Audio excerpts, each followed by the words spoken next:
Uncle, நான் கேள்வி கேட்டதுக்கு நீங்க பதிலே சொல்லல. எனக்கு கேள்வி கேட்டா புரியாது. ஐயோ, கேள்வியெல்லாம் கேட்கல, சும்மா தெரிஞ்சுக்கலாம் தான். என்கிட்ட நீங்க தெரிஞ்சுக்க வேண்டிய விஷயம் ஏராளமா இருக்கு. என்னன்னு கேளுங்க, கேட்டு பயன்பெறுங்க. அதான் அங்கிள், மலேசியால எங்க இருந்தீங்க? ஆ? எங்கன்னா அது அவங்க சொன்னாங்களே, கோலாலம்பூர். அதுவாகவும் இருக்கலாம், அது இல்லாமலும் இருக்கலாம். எதுவா இருந்தாலும் அது மலேசியா தானே. சிவா, ஏன் சிவா இவ்ளோ டார்ச்சர் பண்ற அவரை? இல்லக்கா, நான் மச்சான், லாக்கர் சார் வந்து ஜனனியோட சித்தப்பான்றத நீ நம்பிட்டல?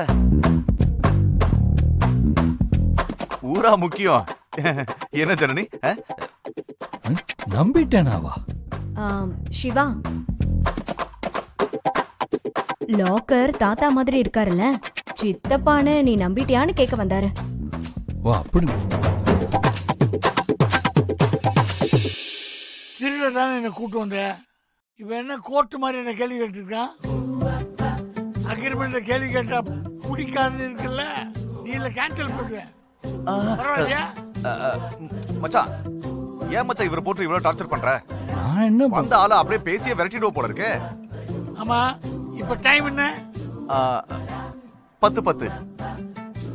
இப்ப நான் நித்திரை தியானம் பண்ற நேரம். எல்லாரும் சைலண்டா இருங்க.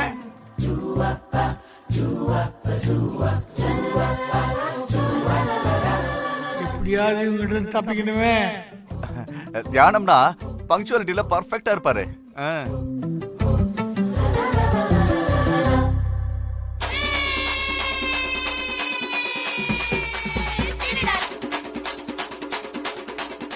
உங்களை எங்கேயோ பார்த்த மாதிரி இருக்கு,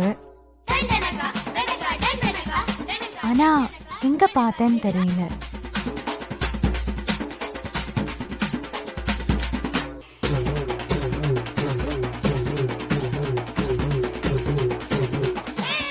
சிவா, சித்தப்பா தியானம் பண்ணட்டும், நம்ம போலாம். நான் சைலண்டா தானே நீ உட்காந்துருக்கேன். சைலண்டா தான் இருக்க, ஆனா அவரு தியானம் பண்ணும்போது நம்ம ஏன் டிஸ்டர்பன்ஸா இருக்கணும்? வா போலாம். என்ன வா வா சிவா, நாங்க போறோம். என்ன பேசுறீங்கன்னு ஒன்னும் புரியல.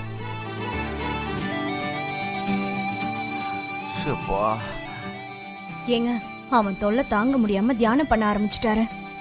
ஏன் இந்த சிவா இப்படி டார்ச்சர் பண்றான்? ஒருவேளை டவுட் வந்திருக்குமோ? தெரியலையே. துளசி வேற எங்கேயோ பார்த்தன மனுஷனை கொன்னுட்டு இருக்கா. சரி சரி, வாங்க போலாம், வாங்க.